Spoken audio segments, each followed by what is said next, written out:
इस वीडियो में हम डिस्कस करेंगे regarding computer fundamentals MCQ set 18। 10 MCQs देखेंगे यहाँ पे। सो फर्स्ट क्वेश्चन है, a light sensitive device that converts drawing, printed text और other images into digital form is. तो इनमें से कौन सा वो डिवाइस है जो कि वो एक लाइट सेंसिटिव डिवाइस है और किसी भी ड्राइंग को या कोई प्रिंटेड टेक्स्ट है या किसी भी इमेज को, जैसे आप प्रिंटर में एक पेज जैसे निकल के आता है या फिर आपने जेरोक्स देखा होगा, उस तरीके का ये एक डिवाइस होगा जिसमें बस वो पेपर आपने रखा और जैसे जेरोक्स में जेरोक्स कॉपी निकलती है, यहाँ पे वो चीज़ डिजिटल फॉर्म में कन्वर्ट हो जाती है, जैसे किसी PDF के फॉर्म में हो जाएगी या किसी JPG फॉर्म में, किसी भी फॉर्म में। तो इस डिवाइस को क्या कहते हैं? इसका करेक्ट आंसर है ऑप्शन सी, स्कैनर कहते हैं। और ये जो डिटेल में एक्सप्लेनेशन है ये आप लोगों की कन्वीनियंस के लिए, ताकि आप वीडियो पॉज करके इसको कंप्लीट पढ़ सके। पढ़िएगा ज़रूर, क्योंकि इसी में आपको अंडरस्टैंडिंग मिलेगी कि स्कैनर क्या होता है, और बाकी ऑप्शंस के बारे में भी लिखा है जो भी MCQ में दिए गए ऑप्शंस कि ये सब क्या काम करते हैं, उससे रिलेटेड भी आपको सारी जानकारी इसमें मिल जाएगी। और बाकी डिटेल में आप देखना चाहते हैं इन डिवाइसेस के बारे में, तो मेरी इस चैनल की कंप्यूटर फंडामेंटल्स की जो प्लेलिस्ट है उसको आप रेफ़र कीजिएगा। वहाँ मैंने डिटेल में आधे आधे घंटे, एक एक घंटे के वीडियोस बना रखे इन्हीं डिवाइसेस के ऊपर, और जनरेशन्स ऑफ कंप्यूटर, जो भी इम्पोर्टेंट टॉपिक्स है कंप्यूटर फंडामेंटल्स को लेके, बेसिक कंप्यूटर को लेके, वो आप जानकारी पूरी ले सकते हैं। वहाँ पे विद पिक्चर्स मैंने बहुत अच्छे से एक्सप्लेन किया हुआ है। सिंपल से सिंपल भाषा में कोशिश करिए कि आप लोगों को समझ में आ जाए, नॉन कंप्यूटर बैकग्राउंड के भी उसको ईजिली समझ सकते हैं। सो एक्सप्लेनेशन में कंप्लीट नहीं रीड करी, वो आप लोगों की अंडरस्टैंडिंग के लिए मैंने वहाँ पे इंक्लूड कर दिया, आप वीडियो पॉज करके पढ़ लीजिएगा। सो इसका करेक्ट आंसर होगा option C, scanner. A light sensitive device that converts drawing, printed text और other images into digital form is, that is scanner. Now next question देखते हैं।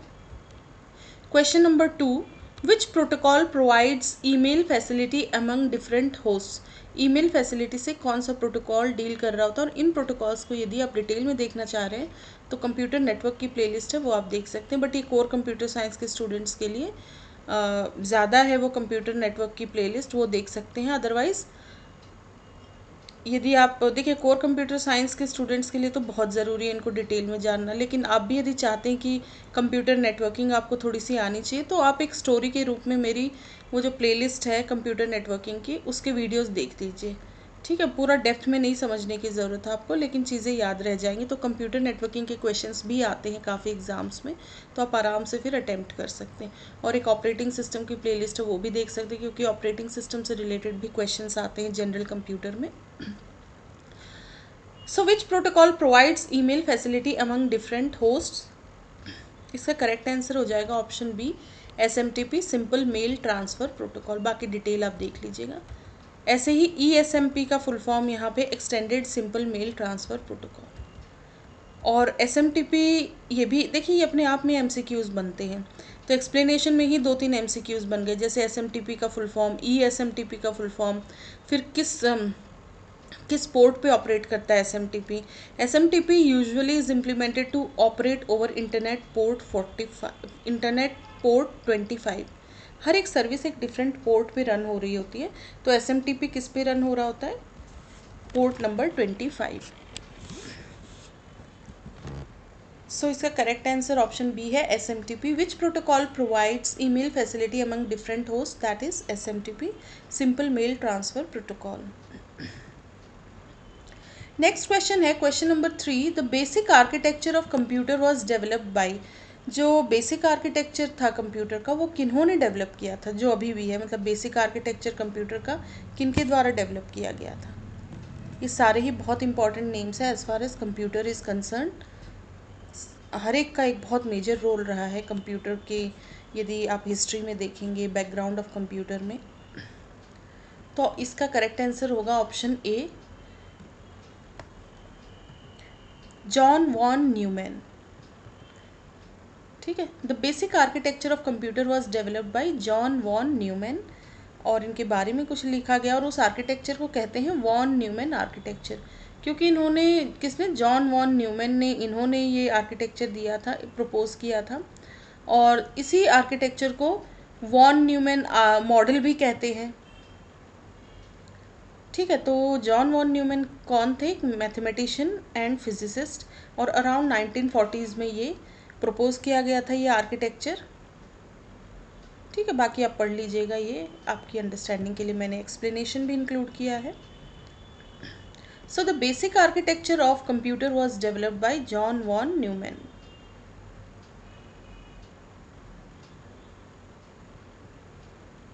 ठीक है, तो इसका करेक्ट आंसर होगा ऑप्शन नंबर ए।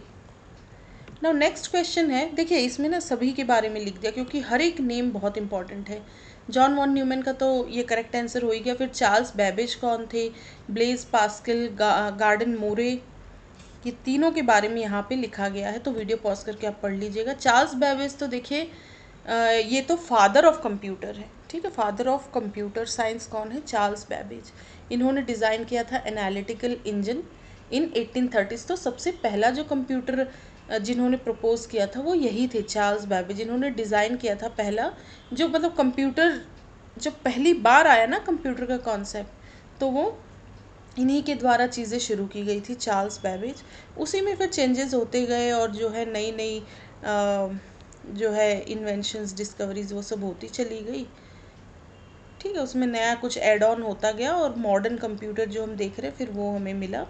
हर एक का योगदान होता है, बट सबसे शुरू में क्योंकि इन्होंने वर्क किया था इससे रिलेटेड कॉन्सेप्ट पे, कंप्यूटर से रिलेटेड, सो इनको फादर ऑफ कंप्यूटर साइंस कहा जाता है, चार्ल्स बेबेज को। अब ब्लेज पास्कल कौन थे? ये एक फ्रेंच मैथमेटिशियन थे। इन्होंने पैस्कलाइन करके डिवाइस, वो ये एक अर्ली मैकेनिकल कैलकुलेटर था, वो डेवलप किया, वो इन्वेंट किया था इन्होंने। और पैस्कलाइन हुआ, एनालिटिकल इंजन हुआ, ये सब मैंने विद फिगर एक्सप्लेन कर रखा है कंप्यूटर फंडामेंटल्स की प्लेलिस्ट पे, तो वो आप ज़रूर देखिएगा।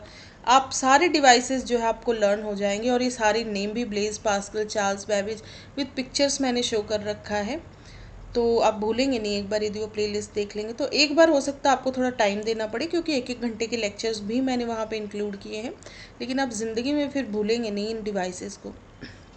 और कंप्यूटर, बेसिक कंप्यूटर का कोई भी क्वेश्चन आएगा इनसे रिलेटेड तो आप आराम से उसको अटेम्प्ट कर पाएंगे।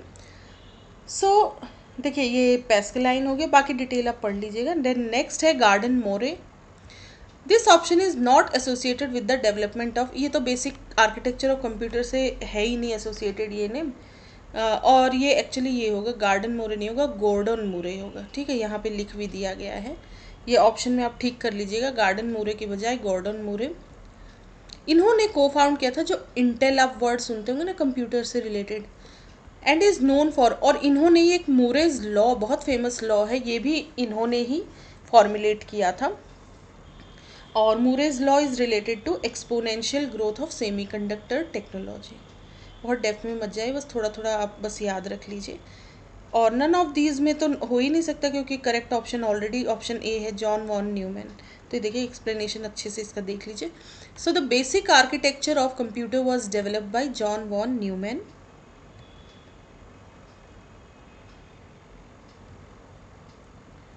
ठीक है, अब हम नेक्स्ट क्वेश्चन देखते हैं। In order to tell Excel that we are entering a formula in cell, we must begin with an operator such as, देखिए एक्सेल शीट तो आप लोगों ने देखी ही होगी, एक टेबुलर फॉर्म में कंप्लीट रहती है। देखिए कुछ छोटी सी मैं एक एक्सेल शीट यहाँ बना के नॉर्मल टेबुलर फॉर्म में रहती है, इस तरीके से सबको पता ही होगा। ठीक है, बट फिर भी एक रफली मैं यहाँ शो कर रही हूँ। तो इनमें से जो ये एक बॉक्स बन रहा है ना, स्क्वायर बॉक्स या रेक्टेंगल कह लीजिए, डिपेंड करता है आप कितना स्पेस दे रहे हैं, इस एक को सेल कहा जाता है। ये कंप्लीट, जैसे ये एक सेल हो गया, ये डिफरेंट सेल है, इंडिविजुअली इनको सेल कहा जाता है। और यहाँ पे यदि आप कोई फॉर्मूला इंसर्ट करने वाले हैं तो उसके लिए किस ऑपरेटर का यूज़ सबसे पहले करेंगे, तो एक्सेल को समझ आ जाता है कि अब जो यूज़र है कोई फार्मूला एंटर करना चाह रहा है, तो उसके लिए इनमें से कौन सा साइन दिया जाता है सेल में? Option number D, equal to. जैसे ही आप इक्वल टू लिखेंगे दैट मीन्स एक्सेल को समझ आ जाता है कि हाँ एक फॉर्मूला एंटर करने वाला है user. So in order to tell Excel that we are entering a formula in cell, we must begin with an operator such as equal to. ये एक्सप्लेनेशन हो गया। In MS Excel formulas are equations that perform various calculations in your worksheet, जैसे addition, subtraction, multiplication, जो भी different types of formulas हैं, उससे पहले आप इक्वल टू लिखेंगे तो समझ जाता है एक्सेल की user is about to enter some formula. Though Microsoft has introduced a handful of new functions over the years, the concept of Excel spreadsheet formulas is the same in all versions. जो भी Excel की spreadsheet का formula से related जो concept है वो लगभग same है, क्योंकि माइक्रोसॉफ्ट ने नए नए वर्जन लाए हुए हैं, बट फार्मूला से कॉन्सेप्ट लगभग सिमिलर है इन सारे वर्जन्स में, जैसे Excel 2016, Excel 2013, Excel 2010, Excel 2007 and lower. All Excel formulas begin with an equal sign. तो इक्वल साइन की शुरुआत जहाँ हो गई, समझ लीजिए कोई फार्मूला एंटर होने वाला है। ठीक है, ये क्वेश्चन हो गया। Answer and explanation. Next question देखते हैं। In how many generations a computer can be classified? कितने जनरेशन्स में कंप्यूटर को क्लासिफाई कर सकते हैं? करेक्ट आंसर होगा ऑप्शन सी। और ये जनरेशन्स ऑफ कंप्यूटर भी आप डिटेल में देखना चाहते हैं तो कंप्यूटर फंडामेंटल्स की प्लेलिस्ट आप देख सकते हैं। वहाँ पे मैंने हर एक जनरेशन को विद पिक्चर्स, कंप्लीट पॉइंट्स, उसके बहुत सारे जनरेशन्स ऑफ अलग अलग जनरेशन ऑफ कंप्यूटर में क्या वो कंप्यूटर कैसे दिखते थे, किस ड्यूरेशन में थे, उनमें किस चीज़ का यूज़ होता था, हर चीज़ डिटेल में है, विद पिक्चर्स आपको दिखेंगी, विद फिगर्स। तो बहुत अच्छे से आप वहाँ देख सकते हैं एक्सप्लेनेशन। सो इसका करेक्ट आंसर होगा 5 जनरेशन्स ऑफ कंप्यूटर हैं अभी तक। ठीक है, सो अब थोड़ा थोड़ा लिख दिया गया है सब 5 जनरेशन्स के लिए। फर्स्ट जनरेशन में जैसे अराउंड 1946 से 59 तक जो कंप्यूटर्स थे वो फर्स्ट जनरेशन ऑफ कंप्यूटर में आएंगे। इनमें वैक्यूम ट्यूब्स का यूज़ होता था। सेकंड जनरेशन में 1959 से 1965 के बीच के जो भी कंप्यूटर्स थे, इनमें टेक्नोलॉजी में की बात करें तो किस चीज़ का यूज़ होने लगा था, ये ट्रांजिस्टर बेस्ड थे। आते हैं क्वेश्चन इस पे भी कि ट्रांजिस्टर्स किस जनरेशन ऑफ कंप्यूटर में यूज़ होता था, that is second generation. Third generation of computer around 1965 से 1971 के अराउंड, और आईसीज का यूज़ होता था, जिसको हम कंप्लीट बोले तो integrated circuit based, IC based computers थे ये, इंटीग्रेटेड सर्किट बेस्ड, आईसी का फुल फॉर्म है ना। फोर्थ जनरेशन में ये जो पीरियड था दिस इज अराउंड 1971 टू 1980, और इसमें किसका यूज़ होता था, वीएलएसआई माइक्रो प्रोसेसर का। वीएलएसआई है very large scale integration. And fifth generation of computer की यदि बात करें तो ये 1982 ऑनवर्ड्स, उसके बाद जो भी इवन करंट टाइम भी वो फिफ्थ जनरेशन में ही आएगा। इसमें ये किस पे बेस्ड थे, यूएलएसआई बेस्ड। यू है ultra large scale integration. VLSI का फुल फॉर्म, यूएलएसआई का फुल फॉर्म ये भी आता है। ये भी पूछा जाता है कि वीएलएसआई का यूज़ किस जनरेशन में होता था, या यूएलएसआई का यूज़ किस जनरेशन में। तो ये इनमें अपने आप में एमसीक्यूज बन जाते एक्सप्लेनेशन में। So in how many generations a computer can be classified? Correct answer would be 5. ये आंसर है and this is the solution. Next question है fifth generation computers are based on. fifth generation computers किस पे based है? Correct answer would be option A, और ये इसका solution है आर्टिफिशियल इंटेलिजेंस, जिसको कि शॉर्ट में हम एआई भी कहते हैं। So fifth generation computers are based on AI, artificial intelligence. अभी जितने भी आप जो मॉडर्न टर्म्स सुनते हैं ना, रोबोटिक्स, एआई, सॉफ्ट कंप्यूटिंग, ये सारी चीज़ें जो है बेसिकली फिफ्थ जनरेशन से रिलेटेड है। ये एक्सप्लेनेशन हो गया इसका कंप्लीट। नाउ नेक्स्ट क्वेश्चन है first generation of computer was based on which technology? देखिए वो आगे ना, अभी पीछे हमने देखा था, तो किस टेक्नोलॉजी पे बेस्ड था फर्स्ट जनरेशन ऑफ कंप्यूटर? तो फर्स्ट जनरेशन में वैक्यूम ट्यूब्स का यूज़ होता था। So correct answer would be option D, vacuum tube. First generation of computer was based on which technology? Vacuum tube. ठीक है, इसके बारे में थोड़ा सा लिख दिया गया। इसमें पूरा पूरा कमरा घिर जाता था, बहुत बड़े बड़े कमरे में एक कंप्यूटर आता था। ये देखिए। और फर्स्ट जनरेशन कंप्यूटिंग डिवाइसेस के लिए एग्जांपल की बात करें तो यूनिवैक एंड एनियाक। और यही चीज़ें मैंने डिटेल में डिस्कस कर रखी है कंप्यूटर फंडामेंटल्स की प्लेलिस्ट में। वहाँ देखेंगे तो विद फिगर्स आपको दिखेंगे कि यूनिवैक कंप्यूटर्स कैसे दिखते थे, एनियाक कंप्यूटर्स कैसे दिखते थे, आपको सब वहाँ पे बहुत अच्छे से क्लियर हो जाएगा। So you can check that playlist. So first generation of computer was based on which technology? Vacuum tube. Now next question है question number 8. Microprocessor was introduced in which generation of computer? Microprocessor किस generation में introduce किया गया था? So इसका correct answer हो जाएगा option B, 4th generation. Microprocessor was introduced in which generation of computer? 4th generation. इसका solution जो complete explanation आप देख सकते हैं।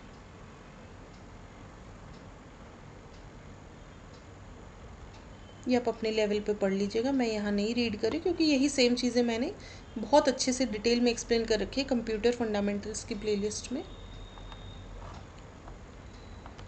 सो ये है microprocessor was introduced in which generation of computer? Correct answer would be option B, that is 4th generation.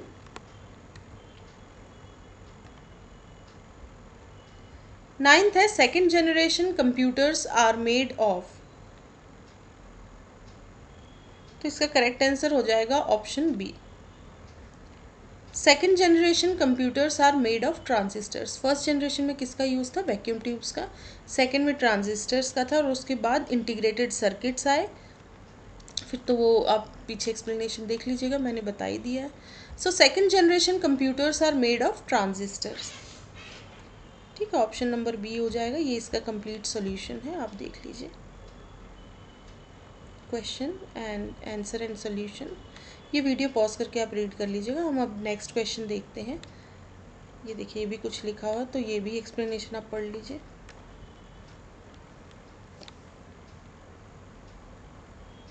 So question 9 answer, complete explanation.